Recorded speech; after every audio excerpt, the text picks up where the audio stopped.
Hello mga kapro! Welcome sa ating panibagong video tutorial dito sa ating channel sa Installer Provider.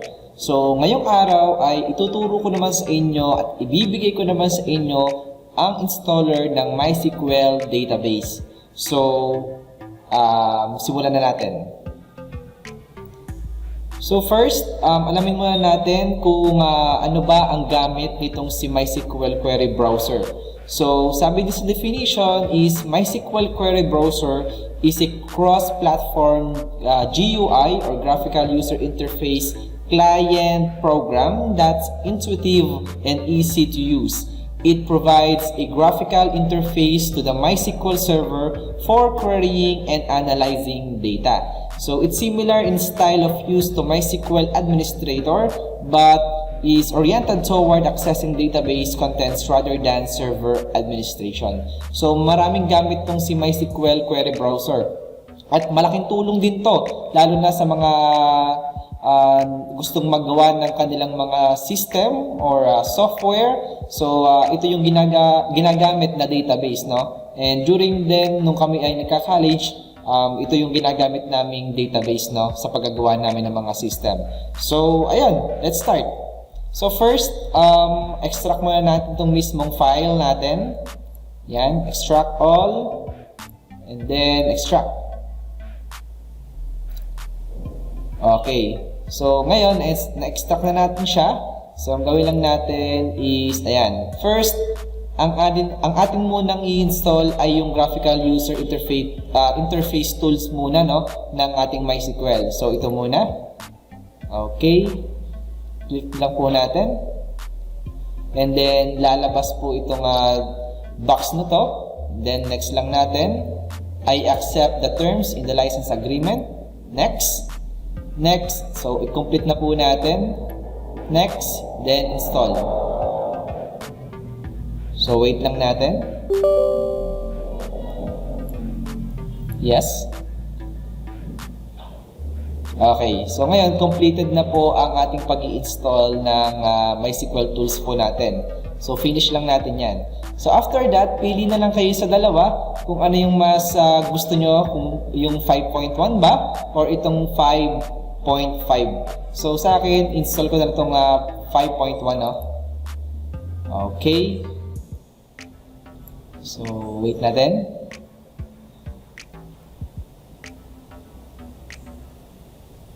Okay. So ngayon, lalabas itong box na to. Next natin. So mamimili ka kayo kung typical, complete, or custom. So sa case naman natin, kung tayo ay hindi pa masyadong gamay ito, so i-complete na lang natin. Next. Install. So yes natin to.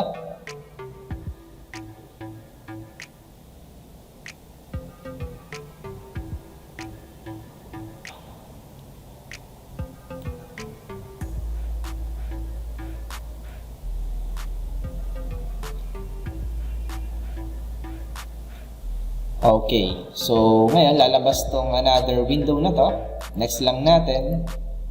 And then, there you go. Ngayon, make sure po na naka-check po ito. Huwag nyo pong i-uncheck yan para mag-launch po yung isa pang window, no? Na kung saan din natin i-install ito. So, lalabas tong MySQL Instance Configuration. So, ito, lalabas yan. Next natin. And then, detailed. Okay.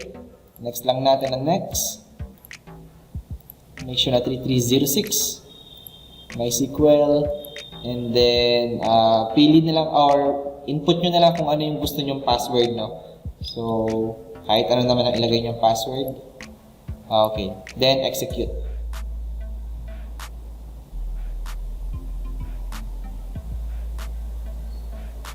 Okay.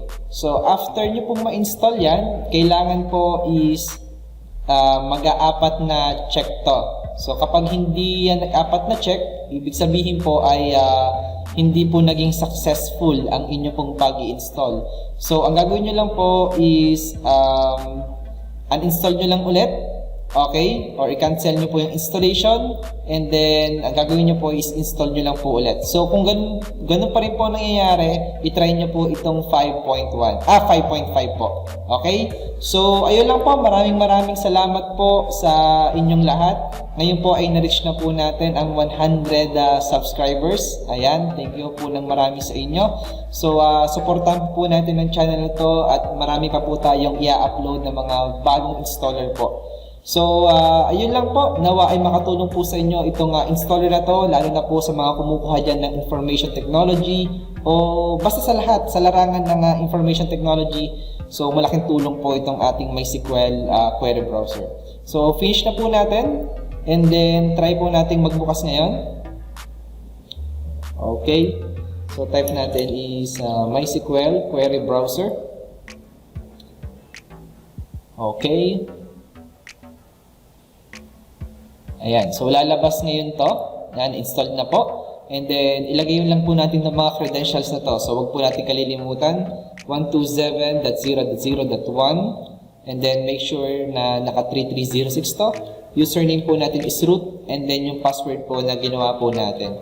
Okay? Okay lang po natin yan. And then, check po natin tong do not show this message anymore. Okay? Then, okay po ulit natin. And there you go. Lalabas na po ang user interface ng ating query browser. So, ayun, magkaroon na rin tayo ng simple tutorial na kung paano maglagay ng database at kung paano maggawa ng insert, delete, update, no, na mga query dito. So, create tayo ng database. So, like for example ay db example. Okay. So, yun. So, meron na po tayong isang database dito, no? So, double-click lang natin to. Pag lumabas na po dito sa taas yung ating pangalan ng ating database, so pwede na tayong magawa ng query. So, para sa inserting, gawa lang tayo ng or i-type lang natin yung keyword na insert, then into, then sorry, may nakalimutan pa ako. Siyempre, gagawa tayo ng table dito. So, table, so, like for example, ID, then, pili na lang kayo ng data type kung integer. So, make sure kung ayaw nyo nahihirapan at kusa na lang po nagdadagdag yung indexing ng inyong table or data sa loob ng inyong table, gawin nyo na lang pong naka-auto increment, no? So, para nagdadagdag na lang siya. Then, siguro dito ay last name, tapos ang mga varchar, first name, and middle name. Ayan. So, save lang natin. Ayan. Okay. Ayan. Oops, wala pala tayong name ng table. So, edit natin. TBL info. Okay. Yan yung pangalan ng table natin. Apply. Then, execute. So, ayan. Mayroon tayong TBL info dito. So, ngayon, gagawin natin is mag-insert tayo ngayon. So, insert into TBL info. Okay. And then, syempre, kukuhain natin ngayon yung mga pangalan ng column natin.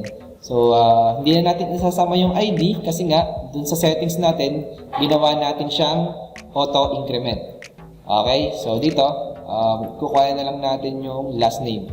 So, last name, first name, then middle name. And then, values. Okay, so values kung ano yung ilalaman natin. So like for example, dito ay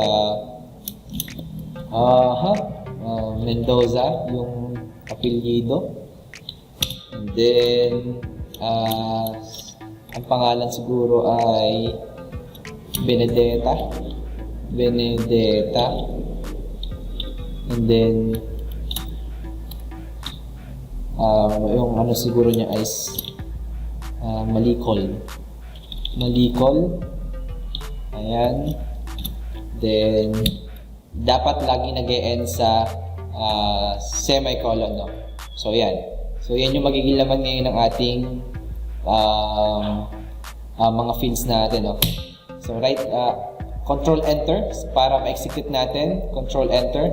So, once sa lumabas na yung, Okay.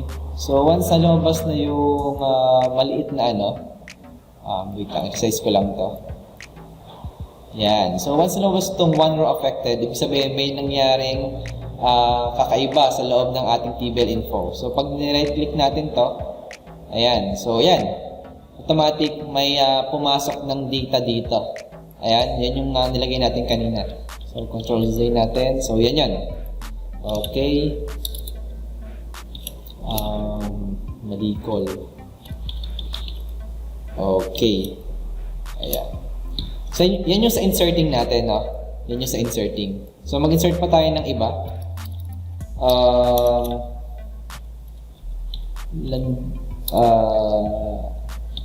Landucha. And then, Bisteta. Okay.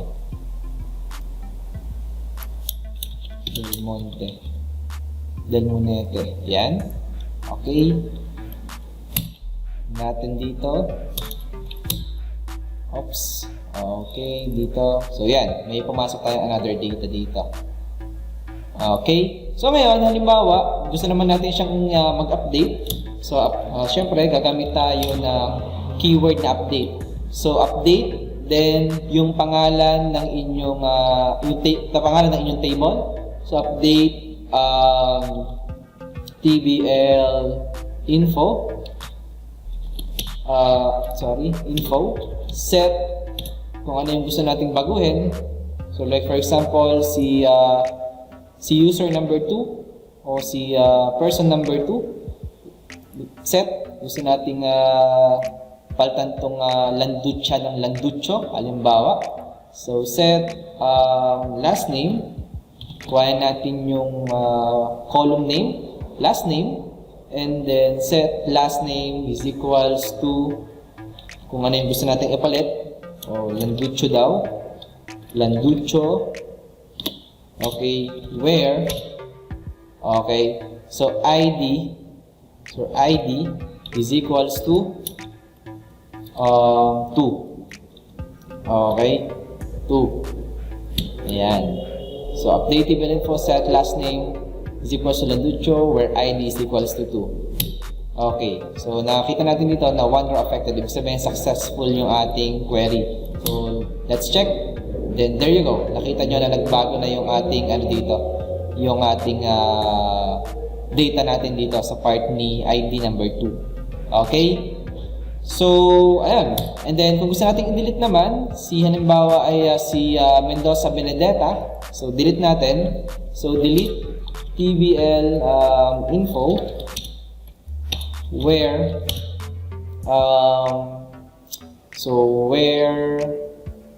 ID is equals to, syempre, kung ano yung corresponding number niya sa ID. So, 1. So, control enter.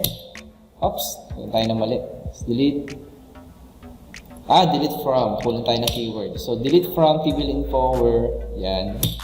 So, yan. Apektuhan daw yung ating one row affected daw.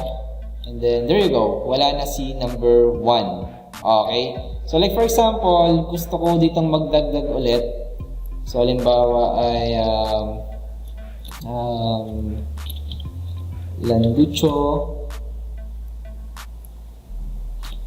Okay. Okay. So, dagdag tayo ng isang Ayan. So, like for example, gusto kong iselect lang si Cristeta, halimbawa. So, dito, maglalagay lang tayo ng where. So, where first name is equals to, Cristeta. So, lalabas lang Cristeta. So, Cristeta. Okay. And then, kung yun lang, so walang lalabas kasi hindi siya nag-equal. So, select all. Ibig sabihin itong asterisk is all na kung saan ang pinapakita niya is lahat ng ating mga columns. So, halimbawa, gusto lang natin makita, halimbawa is ID. Select ID, last name then first name from tblinfo, where first name is equals to set, halimbawa Criseto. So, ayan. So, ang ilalabas niya lang is yung ID, last name, first name. So, nawala na yung middle name. So, ayan. Nagkaroon na rin tayo ng short na tutorial na kung paano tayo mag-conduct ng mga operation dito sa or query dito sa MySQL. So, ayun lang. Maraming salamat. Haba na ng video natin. So, ang ingat kayo palagi and God bless. More power.